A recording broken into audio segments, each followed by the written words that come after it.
So welcome to Transforming Media, behind the scenes with trans people in the industry. I am Abbey Sophia Allen. We have down at the end. I'm Delia Rawdon. Reese, Mosley. And Vahle. All of us have been involved in the media in one form or another. A little about myself, obviously I'm up here. I like to do a little cosplay. I've been in some movies. Last year I was here at ClexaCon. Some of my things I do: actress, stage combatant, artist, choreographer. When it's choreographer, it's more stage combat choreography for theater, as well as theater in the round, live performances. And then costumer, writer, model, and yes, I sing, and I've been in a band. So these are just some of the fun things that I've done, and we'll move on to... My name is Teal Rawdon. I live in Los Angeles with my wife and my beautiful kids. I've done everything from been in movies, TV shows. I'm in a musical right now called American Stranger that'll be released in Los Angeles. Been in music videos like Sarah Bareilles' Armor. I'm a self-proclaimed content creator. I do everything from making goofy little GIFs all the way down to putting up DJ profiles. And I'm now recently writing. My works are starting to get published, which is kind of nice. Other than that, I'm a flow artist, I'm a performance artist, and I do all sorts of weird everything from avant-garde all the way down to juggling and boogang. And I'll be performing later this evening at the Burlesque show. Then we have Reese. I'm Reese. I mostly do theater in Madison, Wisconsin. That's where I got into film as well. I worked as the boom operator and a set designer. I do choreography, mostly dance for the community theaters in Madison. And then I was director of a dance company in Phoenix, Arizona. Hi, Dana Vahle, and I'm a member of the SAG-AFTRA, a member of the LGBT committee, and also a member of the Stunt and Safety Committee, which is the part of SAG-AFTRA that I come from. I do helicopters and airplanes, flying stunts and camera work, and done quite a few feature films, television, commercials, music videos, and I've been in there for 34 years, so kind of new at it. And what she's not mentioning is she has won an award for some of her stunt work. And unfortunately, I thought I had put the award picture on here, but it didn't transfer to this one. Oh, okay.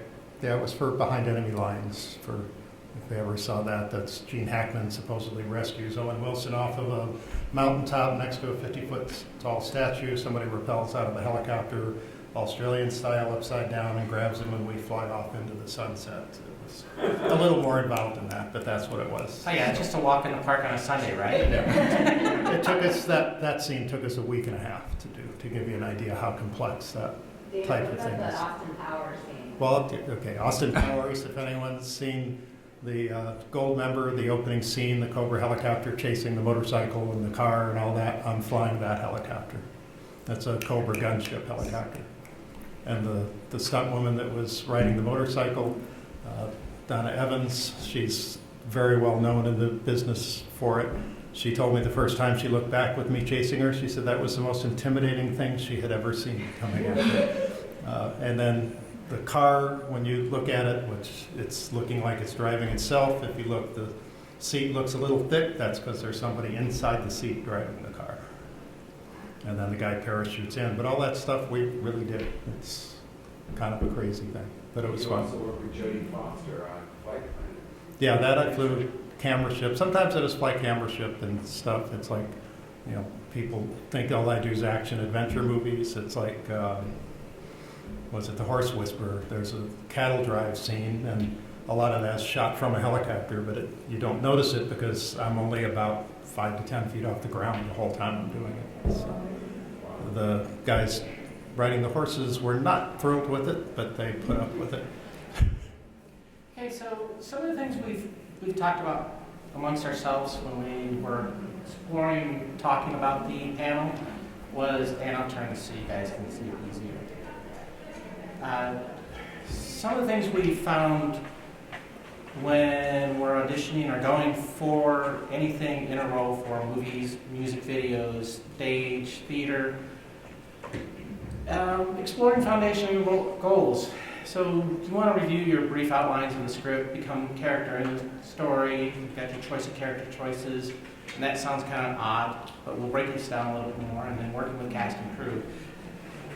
And it's, a lot of people just think, well gosh, you know, you're LGBT, and you're out here and you're doing this is great, but you also have to interact with everybody. So we'll start off with brief outlines of scripts for music and video. Your experiences have been? With scripts and music and video? Well, you know, even theater. Because I know, like, okay, when you go out audition for a part in the theater, and I know Reese also has experience with this, you have to really break down your characters and look at them. Well, it's hard to even begin with any of that without talking about typecasting, which is tough for someone that's 6 foot tall, extremely out-looking transgender woman, because they make parts specifically for you that typically make you end up getting killed or raped, or that you have to play an advocate, which is obviously the roles I try to push for. I feel a big problem with what's happening right now in Hollywood is that I've been to a restaurant and a transgender person has waited on me. I've been to a grocery store and a transgender person has been the cash register person. They need to start interjecting these parts into movies instead of it just always being a cis person with veneers, because unfortunately there's a huge diverse population on the planet and those scripts aren't being written. And I'm not saying we have to be interjected as like huge characters, but I just never see a casting call for a trans woman to just be a mother checking somebody in at school. But unfortunately, I am a mother, and I do check my kids in at school, so I know that really happens.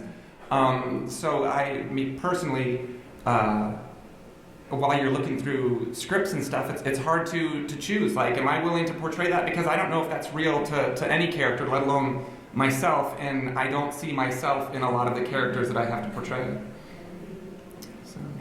I frequently get cast as a 16-year-old boy. You know, if I see that on the list, I recently did the Mineola twins, and I played Kenny and Ben, and I saw it, and I was like, oh, great, I'm 34, but 16-year-old boy? Yes, I got this. But, you know, I don't always want to play a boy. Like, I'm 34. I have life experiences. Let me live those out on stage. And then, you know, I won an award for. I am not necessarily proud of the work. The script was terrible and relatively transphobic while still being a trans character. It was tough. It was also the week I found out that I was okay for testosterone, and to play that was so hard. But you know, they cast me because I'm trans, and they wanted me to play this trans man. I'm like, okay, but the wording is so. Well, I guess, you know what? I want to be on stage. I'll do it. And yeah, I mean, I had the option to see the entire script, and what was it called? It was a short for queer shorts in Madison. I can't remember the name of it. Probably shoved that way back. Yeah, it was very difficult. And again, it's, you know, I don't see myself in a lot of things. Like, same thing, you know, a mother checking in a student note. I don't see a trans waiter. That's what I do. I don't see that in TV or film or theater. That's the difficult part about auditions, you know, playing the 16-year-old again. Well, you were one, I just remember a picture on Twitter with a suit on, and it was a politician? Yes. Okay. Yes, that was... Was a politician above 16? Yes. The That's a politician... different one. I'm just asking if you don't mind. I don't know which one that was. No, that one was That was also not a good experience, so I forgot that one too. Corruption Ball, that's what that was. It was actually supposed to be a closeted trans man running for office and being elected and just dealing with the fact that they didn't want to be outed because then they would become the enemy, I guess, from within kind of thing. It was also not executed as well as it could have been. That one, at least, I felt more comfortable. The writing, The writing and the directing needed some, I didn't really make character choices. I just stood there, and nobody coached me into any direction. So that was difficult in that respect. Thank you. For me, most of what I'm going to talk about is stuff that happened before I transitioned, so I can tell you a lot about how my work goes. I've only worked, like I said, only a couple of days since I've transitioned, even though that's been 9 years ago. So that gives you kind of the response I'm getting to having transitioned, because it's part of the stunt community, and let's see, it's transphobic, homophobic, misogynistic. It's all run by white men. Did I miss anything? Because that kind of covers it.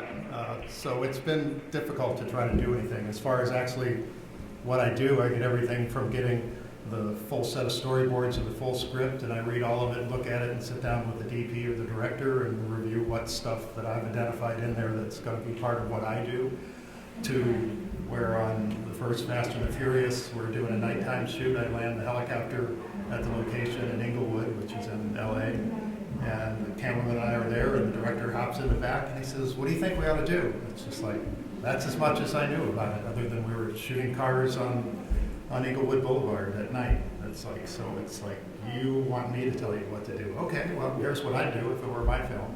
So you get kind of that whole range of stuff that you do.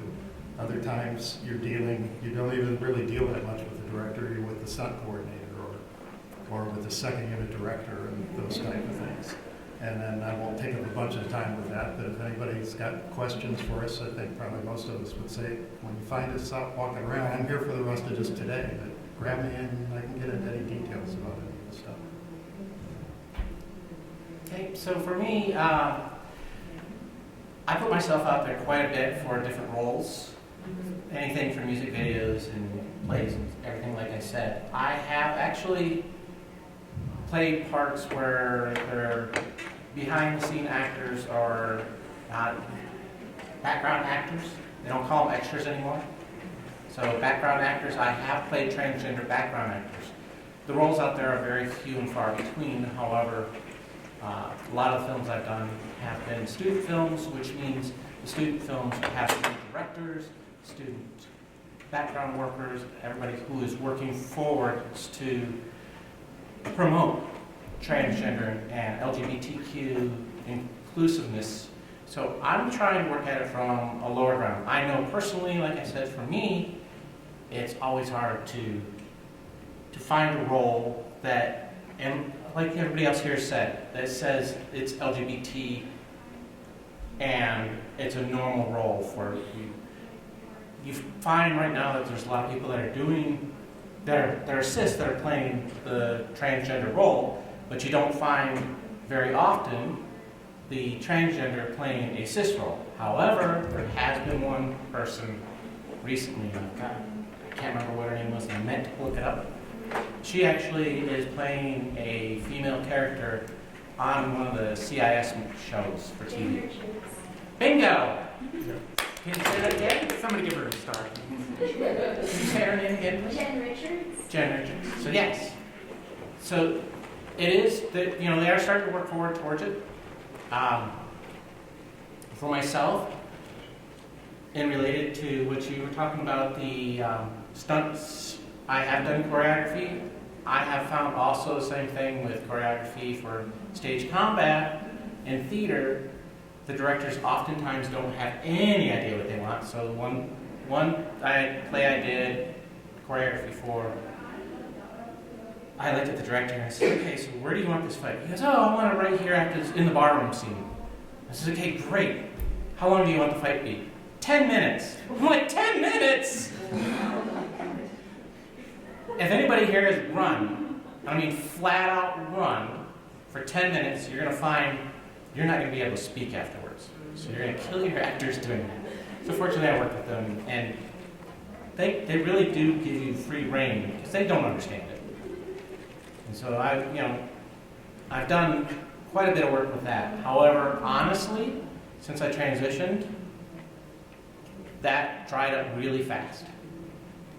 So they're kind of afraid to approach you, not because, for me at least, they're kind of afraid to approach me to ask them to do, help them do their work, mainly because of one incident where a big backer, money backer for a theater, found out and they said, if you keep using that person, we're not going to fund you anymore.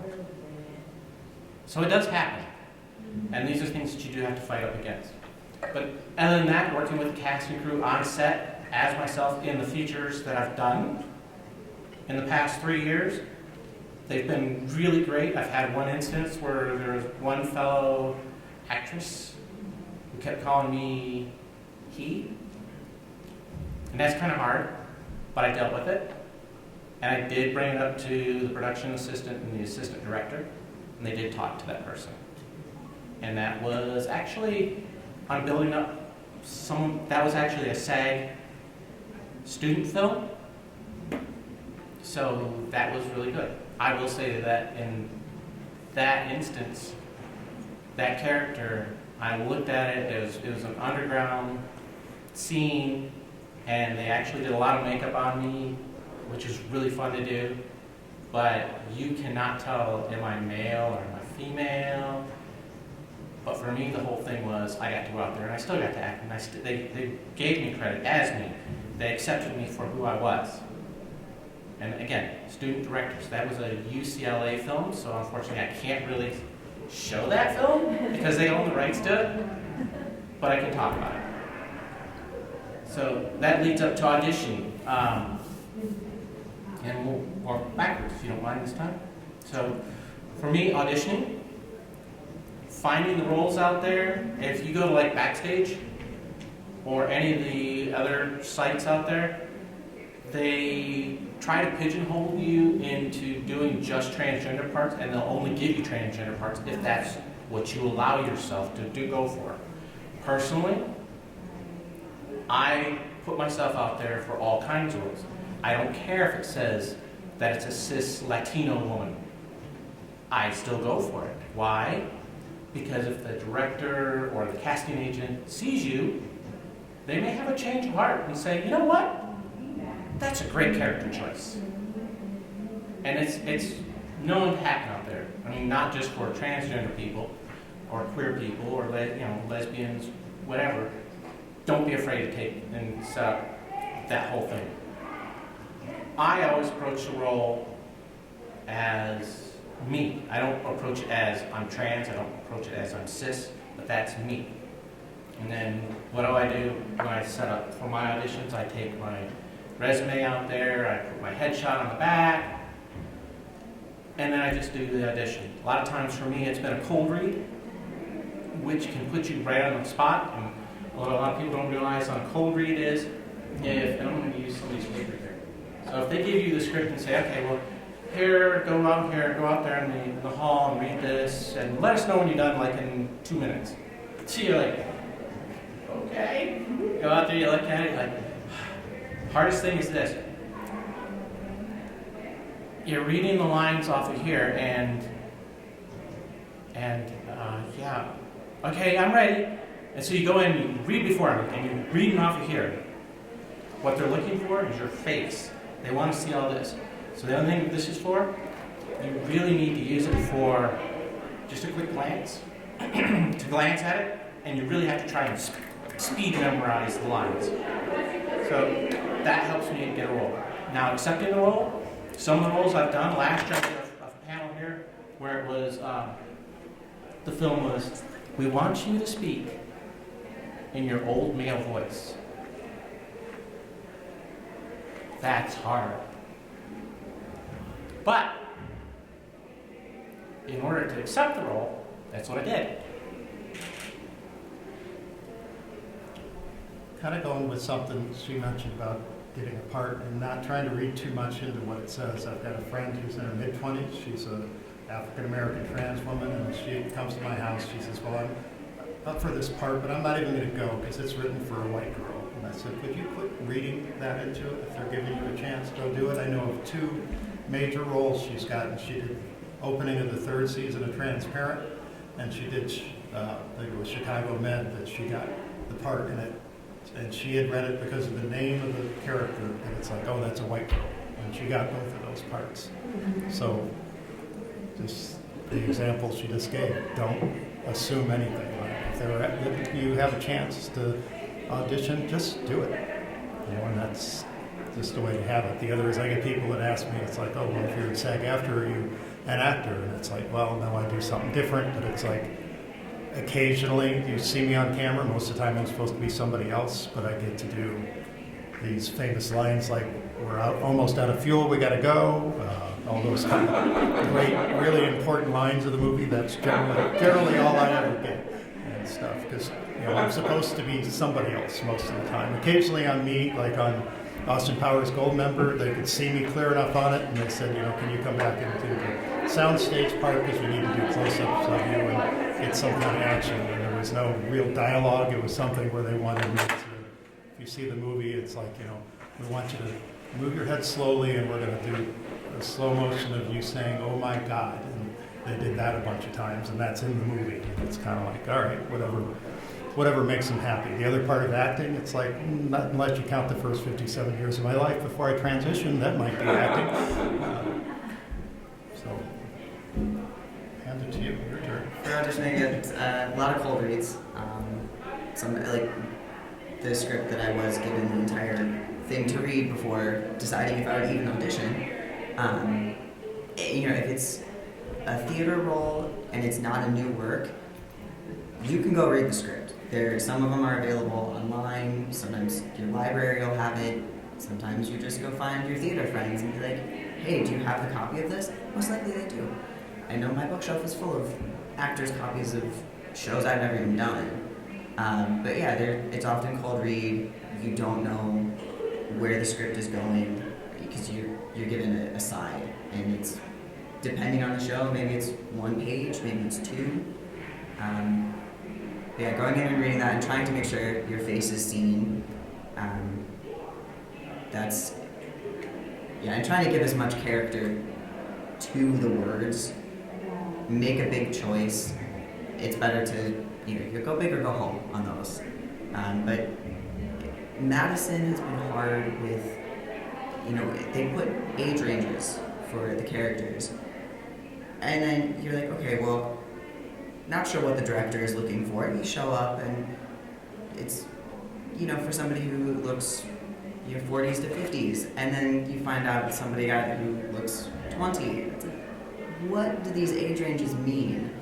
And again, you don't know. You don't know. Something works for the director, and they're going to maybe take it in a new direction. So give those a go. That's mostly been my experience with it. Just for clarification, Reese is actually Madison, Wisconsin. Thank you. Wisconsin. I know there's like a Madison, Alabama or something that comes up on my Google Maps all the time. I'm like, oh my. I like auditioning. I'm one of those people that I live for the rush, no matter what it is, and everything is so different. You know what I mean? You can carve down the front side of a wave while you're surfing, and it's just like there's something that happens in that moment that just you can't get anywhere else.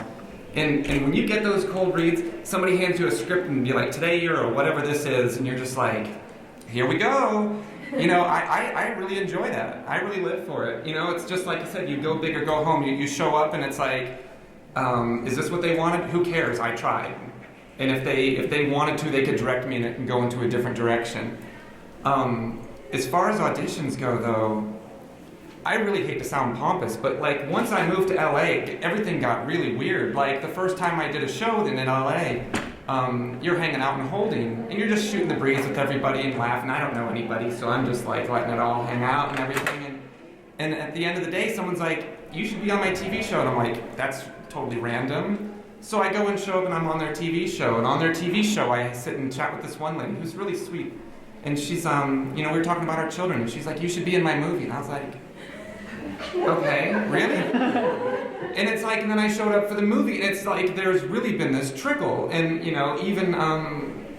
even here, it's like I randomly met you and now I'm here. And it's just, it's the way LA works, sometimes it really is just about who you aimlessly run into. Just expressing your true self, and people are just like, I need that, that's marketable, you could be in my whatever, and it's just, that's wonderful.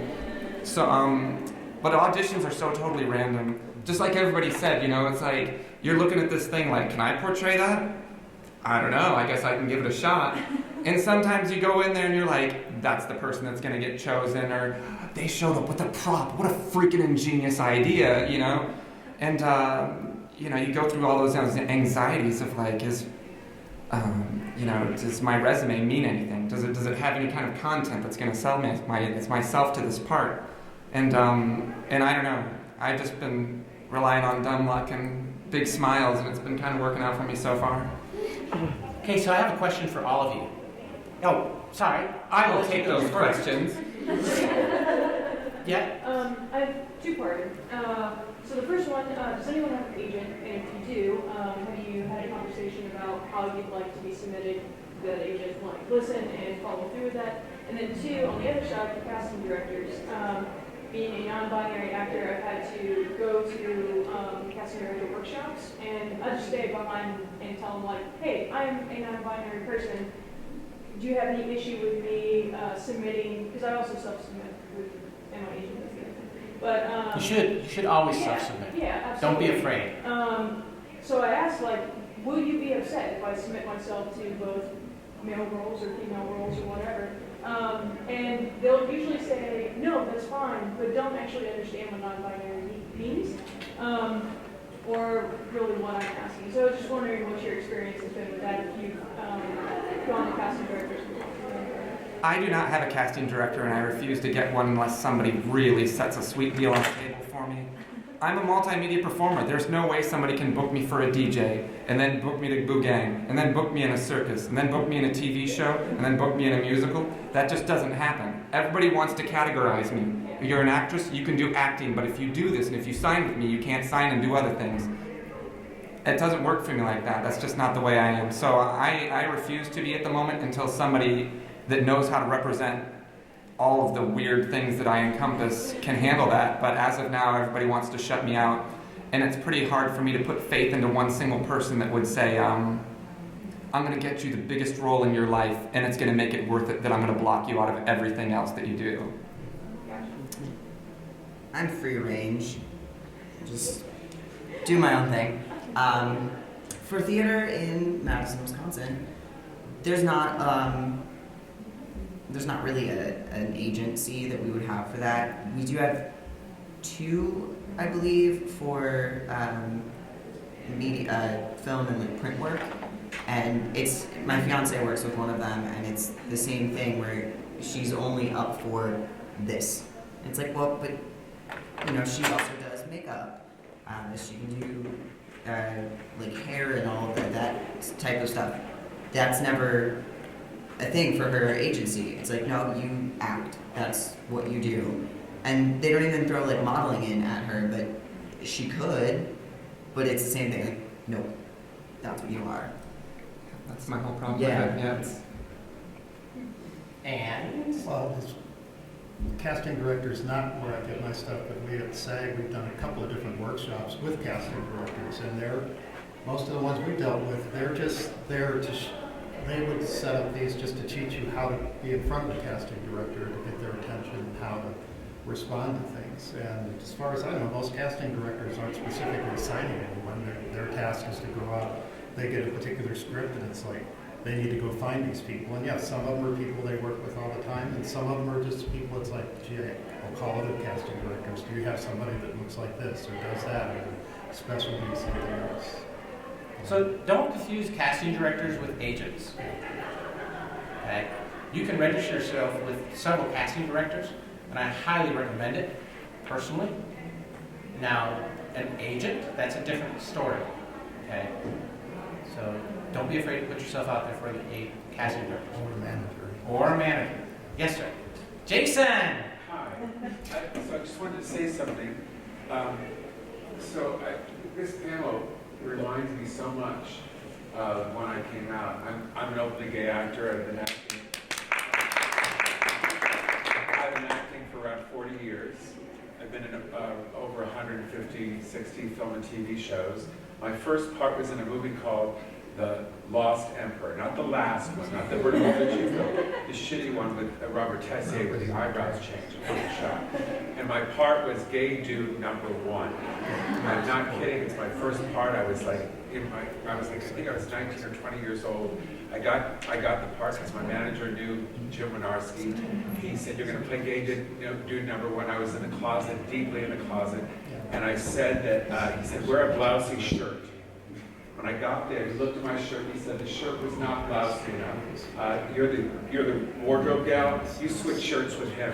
So I wore a shirt that made me look like I was Philip Seymour Hoffman in Boogie Nights.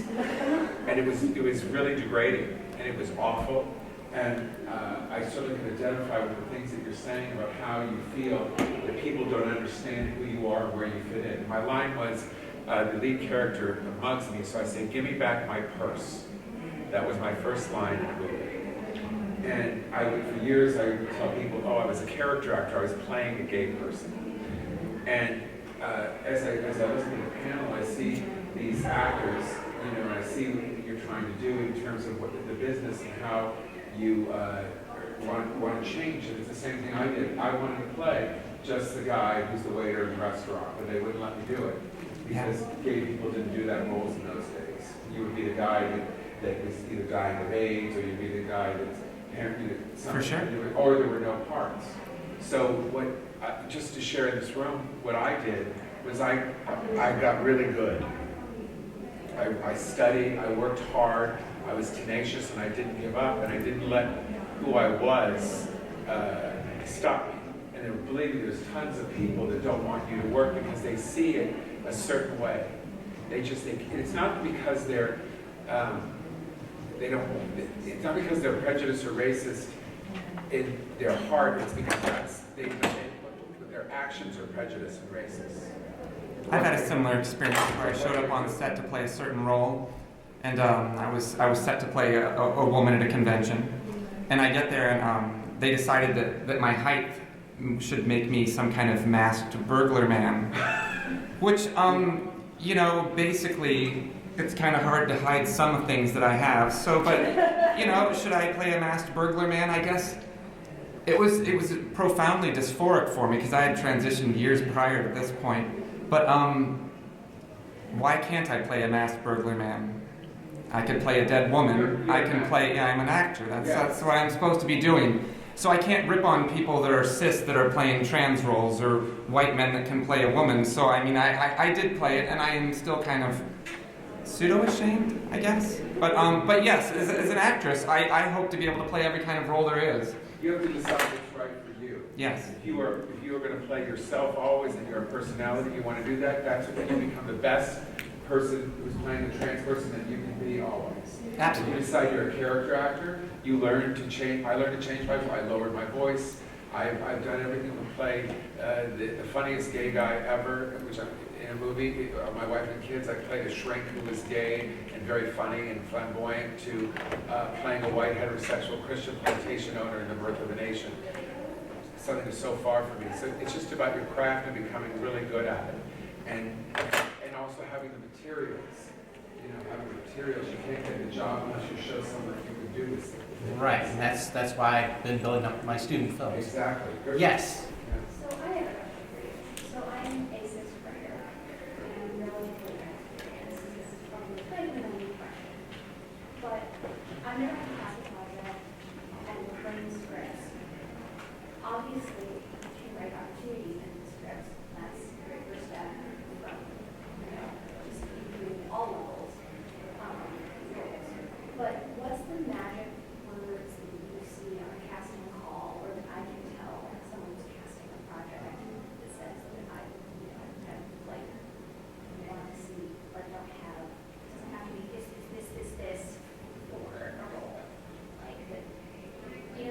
Yeah, Open to interpretation.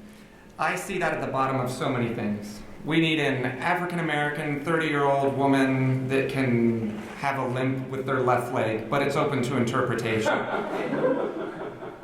I can limp. I mean, so yes, there are catchwords in casting calls that I read all the time that and then I'll get there and it'll just be like the most random people there, even though it was rather specific what they said they were looking for.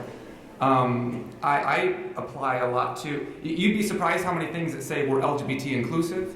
Not only were we inclusive, but we promote it. We want people there. I've been in. I was in Death and Bowling. That was completely transgender cast. I was in a film in San Francisco. I think it was called No Fun Allowed. That was an entirely queer cast. So people are out there doing. It's like if you don't want to book us, that's fine. We'll do it ourselves. And they're making headway. So yeah, open to interpretation. Yeah, open to interpretation is one of them. Or open role type, I guess. It's open to all types is what you say. Open to all types, yes, thank you. There's a couple of theater companies that have, like they say that it's a little disclaimer they put on like all of their notices that they are. It's like it's a little paragraph about how it doesn't really matter. Just come audition.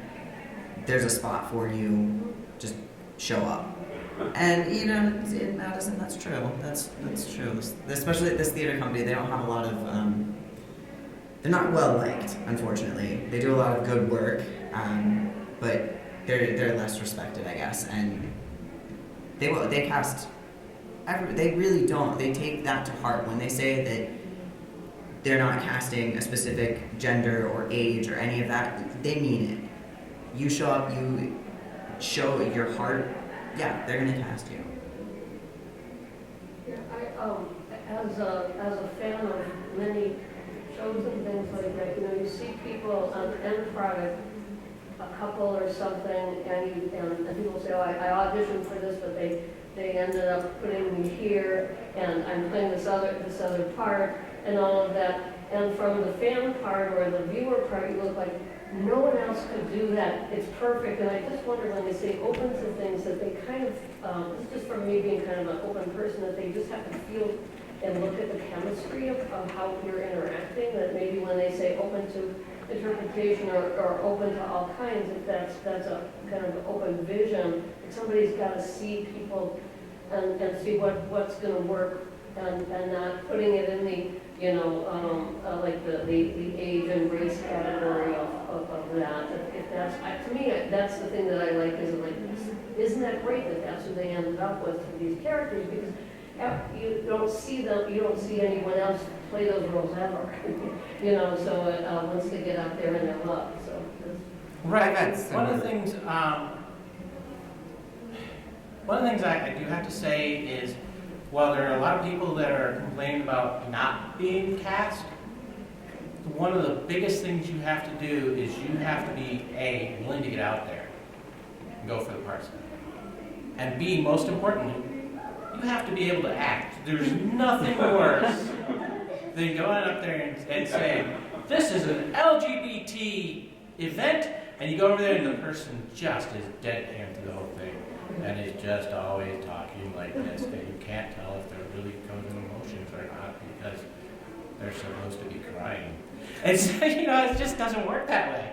You have to be able to perform. So you can have the actor that's always going to be, or actress that's always going to be the background person, and they may be happy with that. And I've played that part. I played the transgender funeral goer at a military man's wedding. And that's what it specifically called for. But, as you were saying earlier, I actually had, because of that film, another casting director say, oh my gosh, you were great. You came out there, you brought everything, you looked at the script and you just went, oh, this character is supposed to be dressed like this, and you came and you brought it. So you have to have drive. So that's why I said, character driven here. I think you brought up something briefly. You were talking about how sometimes you apply for something. Like I applied for this one movie, in this one part, this is me. I'm gonna nail it. And I thought I did, and they wrote back and they're like, you would be great for this really boring role that's like really quiet and like really snooty. I'm like, well, that's kind of opposite of my personality. And I did it and I pulled it off, and the person that got my part bomb, but that's a whole other story. It did make me feel fabulous inside as I watched them burn. But so yes, it is interesting how you step into a plate and then you realize that you get pushed over into this other thing, and it's interesting to watch how the whole character development of movies turn out.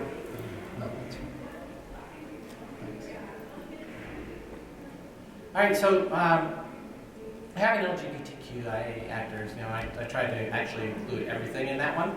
A lot of people don't realize that there's more to the LGBT than just LGBT. There's a lot more. So, in lieu of something you said earlier, script writers, people who are writing content, people who want to include some people into the roles. And what was stated up here by some of the panelists here earlier. I feel as a whole, a lot of people would prefer to be cast in a role as they are and be able to do a daily life event in an exciting way.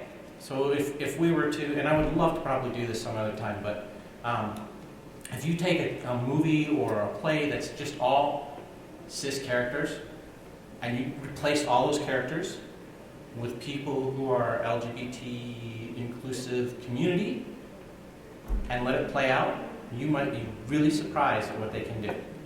That's the first big part, is to give those people a chance. Well, what's interesting is being part of the LGBT spectrum, and I represent it, especially with my height and my outness, it opens up all this dialogue that normally wouldn't happen. Like I was on Drunk History and on the LGBT episode, and that was fantastic. And they did hire me and a couple other trans people and a couple other people within the spectrum, but everybody else was just about as cis as it gets. And when you're talking about, like, I was playing part of, I was part of the production throwing the bricks at Stonewall. I was dancing in Stonewall. I was there when Doma fell, and it's just like, these are absolutely historic moments to us. And these people are just like, so now Doma, yeah, so it's when it's overturned. Well, what's that? And it was just amazing because like the 4 or 5 of us that were cast because they wanted that inclusion got to teach 15 people about our history that, I mean, I couldn't be any more proud being able to portray being at Stonewall. I mean, I think everybody here would know what that means. So it's interesting as I flow through LA. We're still teaching people along the way, and it opens up so many conversations to people that I don't think would have, these normal people that are just start Republican actors and actresses and showing up on set and seeing these people that diversely they wouldn't normally interact with. So that brings up trans on set. Trans on set. How was the interaction? Honestly, when you were on set as trans, it sounds like with your recent one there that you were just speaking about, people actually learned from you. They actually seen you're an actual person. Oh, for sure. How was it working with the directors? Oh, the direct, yes. The whole production of that, Drunk History, was amazing. Everybody there is great. I've worked on Transparent a bunch of times. Of course, everybody in Transparent's absolutely amazing. That's probably my favorite production I've ever worked for. But a lot of the things I've worked in, where you're playing that token character, like I was on Speechless, and I was on Speechless as part of a diversity panel. So everybody there was of like the most strange walks of life. And it was so interesting getting to hear people that are disabled talk about their thing, and about me talking about my thing, and people of different cultures and religions. And it's interesting that people don't see it, but behind the scenes, we're all learning from each other, and we're all taking each other's backgrounds. It's really a diverse population in LA. I really enjoy it. Reese? Working on the films I've done, there has been the gap between, who do I need to educate, who's going to reach out to me and be like, hey, I said this and I might have been wrong. Like, what can I do to make this situation better? I know my director was very upfront and forward about taking care of that and making sure that everybody gendered me correctly, and that honestly made the working environment so much better. Like, I got a message on Facebook and she was like, hey, I said this, I think I was wrong, I'll fix whatever I can. Working in theater, Madison, very, very small community. They all know me, and I don't think anybody misgenders me anymore, which is nice. But I did a couple times in my bio for a show.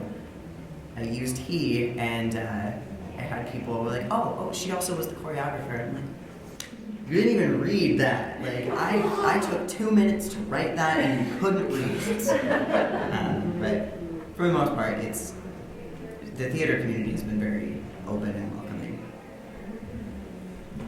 For me, the couple of times I did do stuff, the reactions were actually great. Some of it is somewhat cheating because some of it was NCIS, in case anybody's heard about that show. It's been around for a little while. I also did JAG before that and a couple other things. So I know the producers, the writers, the directors, the stunt coordinator, the effects guy.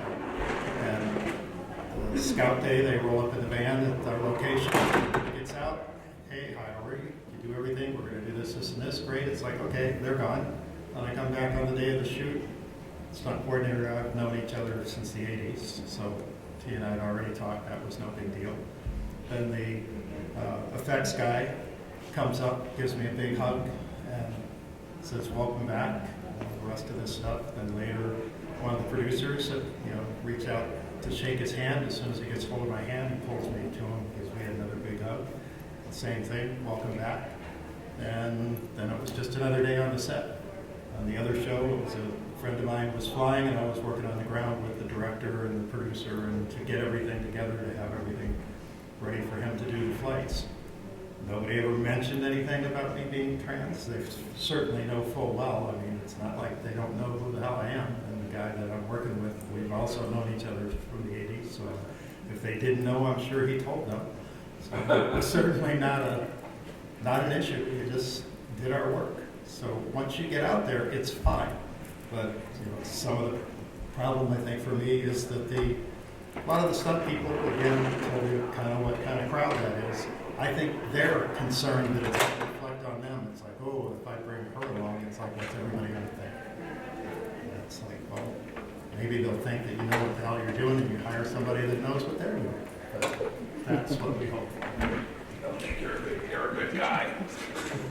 So, for me personally, like I said, have had pretty good success going out to the different films and whatnot. The last film I did, somebody actually came up to me, I believe it was the director, came up to me along with the assistant director and said, oh, by the way, we're not sure which restroom you want to use, so there is an all-inclusive restroom right around the corner over here. As a female, so I'm good with the female restroom. Okay, but we're just saying, we just want you to be comfortable. So they actually went out of their way to actually try to make me comfortable, which was really nice. And once again, I'm glad to see that the student films, the colleges are actually promoting this internally. So you're going to see it. It's slow going. I think that you're going to see more of it, which is, for me, really cool. Behind the scene fun stuff. Have you had any behind the scene fun stuff with this? Behind the scene fun? Oh my goodness, acting is amazing. So just in case you don't know, what it really feels like is it feels like you're going to high school and you're in study hall, because what they do is they put you in what they call holding, which is go hang out with these actors and actresses and eat snacks and kind of be quiet. So for half the day you sit down and you get to play and meet the most amazing people. I've met almost everybody I've ever wanted to meet in Hollywood just by just standing around eating popcorn with them. And then boom, you get to go. It's just it's go time. They throw you in front of that camera and it's just on 100% adrenaline. The whole thing's an amazing experience. There was one day I was in holding for 8 hours and I threw a big hissy fit. That was the only time that I was just I can't believe they're not even using me. Oh my goodness. But yeah, when they yell quiet on the set, speeding, action, and that thing clicks, it's love. It's all fun. I mean, who wouldn't love just getting up and playing pretend every day? somebody comes by and does your makeup and does your hair and gives you cute clothes, mostly. Sometimes they do something really ugly, and that's a whole other story. But yeah, everything's fun. I got rags last time I played a role. They came over and dressed me in the raggiest clothes. Okay, but in all fairness, honestly, they also made me look really dirty. I had beautiful nails done up, and they covered my nails in dirt, my fingers in dirt, and it was a lot of fun. I looked like this homeless, non-binary character that you'd ever seen. And the looks I got going up to the audience or to the main lobby, because that's where the restroom was. People are like, ooh. So yeah, it's out there. Yeah, I like the bond that happens when you're hanging out with these people, and especially when you're acting with someone, you have to be so vulnerable, and so are they, and you have a connection, and that has been one of the best things I've experienced, is connecting with everybody. And backstage in a theater is a lot different from like behind the scenes on a movie. There's in the black box where you're just like shoved in a tiny little corner, and they're like, okay, be quiet. Like, I literally needed to tell somebody, can you move your foot? I have to stand up or something. You can't say it at all. They'll be on stage and you'll hear it. But it's just making the connections and filming in a car also. We had the camera, the director, the DP, me doing the sound, and the 2 actors. Fitting that all into a sedan, you get real close real fast. But those are some of the best times, is being able to, remember that time I was in the trunk of the car? It was fun. The other thing is there are people that will advocate for you out there. Don't assume that if you haven't transitioned, you're going to transition. There are some people who have, like on NCIS, the stunt coordinator and I had known each other for a long time.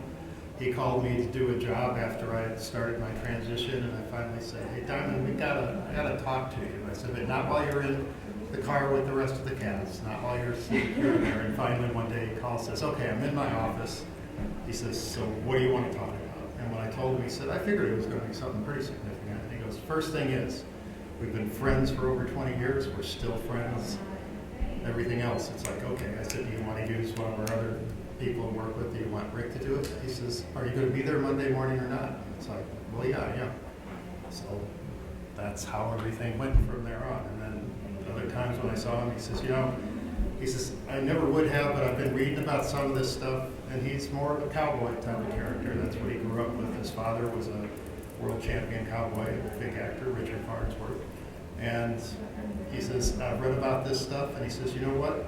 He said, I'm about as redneck as they come. And he said, if I can get over it, the rest of those motherfuckers.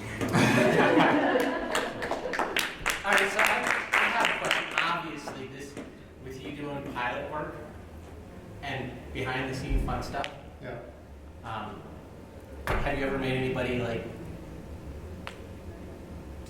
just get really frightened because of one of the maneuvers you did, just because? Well, we're actually we are restricted, not necessarily legally, we're just restrictive about who we'll take on some things. Some things I won't do that. Other times, it's like when I wasn't doing things with film, we actually did a thing where we were giving rides at Six Flags Magic Mountain, and I was trying to promote them, having people come to use us to go for rides. And so I went and talked to all the people who were running the roller coasters and said, while they're in line, can you hawk our rides and stuff? And they said, well, give us a ride in your helicopter. So they all line up, and as they're getting in, I said, okay, what kind of ride do you want? They go, we run the roller coasters, you can't scare us. It's like, really? Needless to say, afterwards they said, okay, you win. You scared us. I said, well, you asked for it. But no, it's like, yeah, the stuff we do. And part of the reason we're careful about who we take with us, it's like I can tell you of 6 of my friends I started with in the 80s that aren't here. And it's not because of health issues. So it can be a dangerous business. Hey, I do have a helicopter related incident with you and movies, so we keep it all informed here. but it was before transitioning, and you would never know. And I can say this publicly, I was in a movie with Denzel Washington, Eva Mendes, and John Billingsley. And in that movie, the last thing you see is my big butt made it on the screen. And the reason why it's helicopter is because I'm on the dock, and I'm standing at that time for John Billingsley, so I'm beating on the dock door, house door, trying to get back in, because they locked John out, and the helicopter pans around, and I had to do this like for 45 minutes. And this is the first time I was involved with a heavily SAG, AFRA type setup, and they wanted to cut my hair to match John Billingsley's hair. I couldn't figure out why. They kept asking me like 50 times that day. So I agreed, and Christine found out, well, it's because it's a SAG-AFTRA film. They have to. And they also have to compensate you if it would affect any roles you could possibly get. And I didn't know that. So I was like, okay, yeah, whatever. So I get there in the morning. I had to get there at like 4:30 in the morning. And they introduced me to my hairdresser. And guess what his name was? Bruce. This is your hairdresser, Bruce. And I was like, yes, Gar! So I just had a great time. Then I had makeup artists and everything. So then I found out, oh, guess what? You get to have helicopter shoot while you're doing all this. No way, helicopter? So yeah, I had a good time with that. The helicopter pilot was so sweet. It's such an excellent person with line up and everything. So questions? Any questions out there? I mean, we've answered some of them. Before we run questions, Yeah. can I just interject one thing? Uh-huh. I can't stand up here and talk about trans issues and not mention my extreme disgust for what's happening today. Historically, the transgender military ban is going to affect effectively, 13,700 transgender people will be discharged from the military for being themselves after the government told them they were allowed to be themselves several years ago. They're going to be released into America where they can be discriminated rightfully at work. They could be neglected to have health care because of people's religious beliefs. And I think it's just terrible. And the fact that we're standing here today while that's happening, I'm sorry I had to say something. I know there's a couple of veterans on the panel, so that's my 2 cents, that I stand with all the people that weren't afraid to stand up for us, even though some people had, for all the people that had bone spurs that didn't want to show up. So, that's my 2 cents. Questions? It's a good segue. Sorry, yeah, I had to say it. I'm sorry. It's a historic day. So are there any questions? No? Yes? I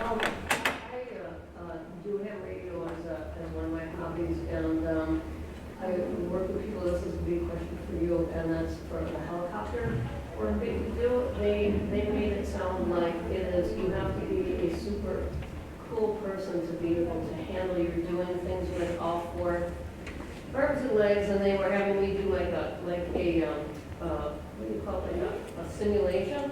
So I just wanted to ask you, you also said seaplanes and all that. What is it like to be like doing all that? Because that is something I've never multitasked enough to do.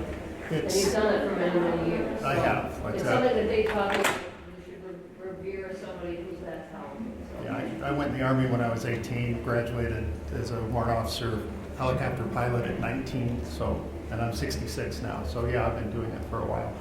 Helicopters are a little more challenging. And an airplane, generally, if you let go, it kind of flies itself. If you let go of a helicopter, you've got a problem.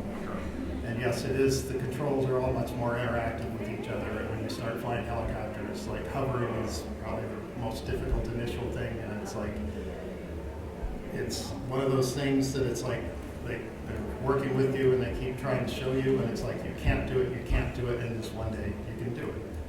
It's just you finally get that whole rhythm and it all comes together. It's not like you get a little better and a little better. It's just like, do it, can't do it. It's one of the two. And then you put that in the format of either doing stump work or Yeah, then when you add that to it, I mean, I've known a lot of pilots that said that they wouldn't have anything to do with it. You got the ones that are, and not to degrade cowboys, but cowboy is kind of a little cowboying the aircraft. It's not about cowboying the aircraft, it's about skill. And if you're out just playing cowboy, that's got a good chance of getting you killed. But you can look to the flight manual and look at all the things that says don't do this, don't do that. Well, guess what? That's what we do.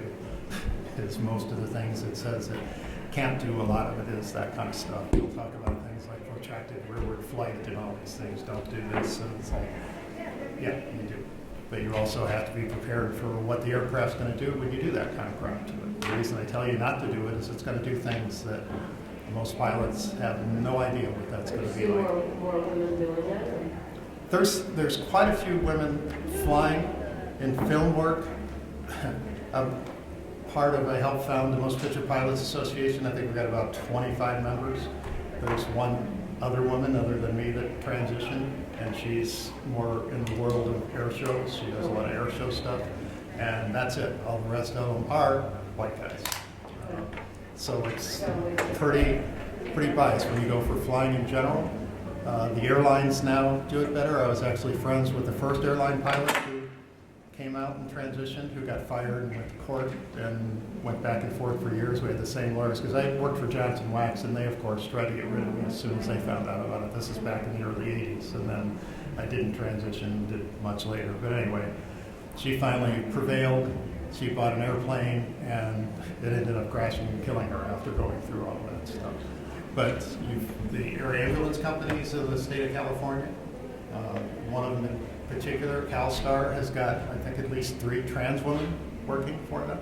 Besides the fact that they have a lot of women working there. There's a woman that I particularly took with me to do Courage Under Fire with us, Double Meg Ryan. Her goal was to eventually run an air ambulance company. That's what she does. She runs an air ambulance company, and she, of course, hires a lot of women to work for her. But not just that. She's not prejudiced against it. She's just open about it. So it's happening, and airlines, if somebody transitions while they're at the airline, you're not going to get fired. But if you've already transitioned and trying to get a corporate job, if you're going for a bigger company, if they've got a real human resources department, you can probably get on. If they don't, it's a smaller company, they'll come up with some other reason to not hire you. So it depends. All right, so our time here has ended, although I'm sure everybody here at the, and correct me if I'm wrong, if everybody here at the panel, if you have any questions, I'm sure that we would be more than happy to talk to you. Even if just to say hi. And thank you all for attending.